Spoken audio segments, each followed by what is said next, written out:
Alors ce que je vous montre dans un premier temps, c'est mon travail préparatoire. C'est-à-dire qu'avant de faire une aquarelle pour laquelle je vais inventer de nouvelles couleurs et un nouveau design, je commence pas tout de suite mon tableau, je commence toujours par faire un croquis auquel j'ajoute des couleurs pour vérifier si les couleurs auxquelles je pense se marient bien entre elles.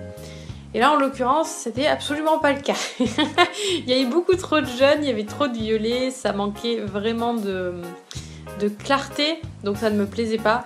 Je me suis rendu compte qu'en fait, j'aurais dû laisser des espaces blancs. Donc ce que j'ai fait, c'est que je les ai rajoutés avec un crayon pastel, comme vous pouvez le voir en ce moment. Alors évidemment, ça, ce n'est pas une œuvre. C'est pas un truc qui a vocation à être encadré. Hein. Le croquis, je l'ai fait hyper rapidement, j'ai rien vérifié. En fait, je m'en fiche, c'est juste pour vérifier ma composition, pour avoir une petite idée du tableau que je vais faire. Donc là, en fait, j'ai marqué les zones que j'avais prévu de laisser en blanc. Et ensuite, je suis passée à mon vrai tableau, pour lequel j'ai fait bien attention à mon croquis pour avoir quelque chose de bien proportionné.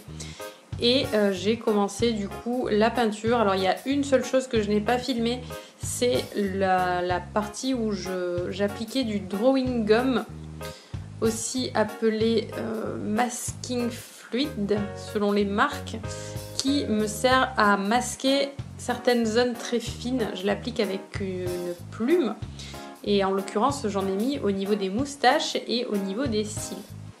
Et là, comme vous pouvez le voir, je travaille avec un pinceau à réservoir d'eau. J'en ai deux, un large et un fin, qui vont me servir. Donc, en fait, depuis que j'ai ces deux pinceaux-là, je n'utilise plus du tout les pinceaux traditionnels. Je les trouve tellement super que je reste vraiment, même pour les grandes zones, je reste avec ces pinceaux-là. Et du coup, donc, on peut voir que j'ai commencé par peindre la zone de droite en mauve et en bleu. En fait, j'ai un petit peu séparé mon dessin en deux, oui. Grosso modo, la zone de droite est faite, je pense que vous l'aurez deviné, mais au cas où, les couleurs froides, j'ai pas choisi de les mettre sur la partie droite par hasard. En fait, elles correspondent aux ombres, puisque j'avais une lumière latérale qui venait de la gauche, donc j'ai joué en fait sur la chaleur des zones de lumière et la froideur des zones d'ombre, avec quelques exceptions parce que c'était une photo extrêmement contrastée. Et du coup, la zone qui se trouve sous l'œil, il y a une grosse zone rouge. Celle-ci, en fait, à la base, c'est une grosse zone d'ombre, mais que j'ai choisi de faire en rouge plutôt qu'en violet comme je l'avais initialement fait dans mon petit croquis.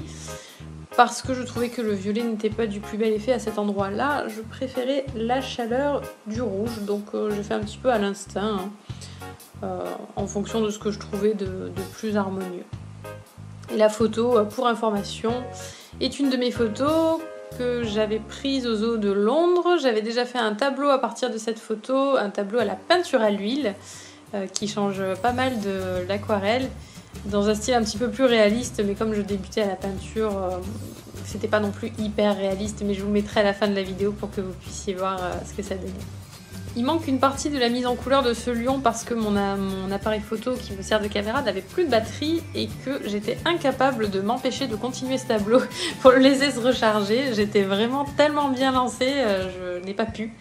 Donc il vous manque à peu près 20 minutes de peinture en temps réel, durant lesquelles j'ai rehaussé les contrastes et accentué certaines couleurs. Et comme lorsque j'ai fait mon croquis, lorsque j'ai fait les projections de peinture de mon croquis, j'avais eu malencontreusement une grosse projection sur la tête du lion, eh bien ça m'a servi de leçon et j'ai pris soin de protéger la tête du lion avec un sopalin, comme vous pouvez le voir, c'est très important. Ne vous faites pas avoir si vous aussi vous vous amusez à projeter de la peinture comme ça, protégez les zones que vous voulez laisser intactes. Parce que imaginez s'il y avait eu une grosse tache violette en plein milieu du museau, ça aurait été vraiment très très dommage de gâcher ce tableau. Donc voilà, ce tutoriel touche à sa fin, enfin ce speed painting plutôt, j'espère qu'il vous a plu. Si c'est le cas, n'hésitez pas à partager la vidéo, ça me fera très plaisir. Juste après la photo du tableau, vous pourrez admirer la toile que j'avais faite il y a bien 4 ans à partir du même modèle et vous pourrez constater que j'ai progressé pendant ces 4 ans.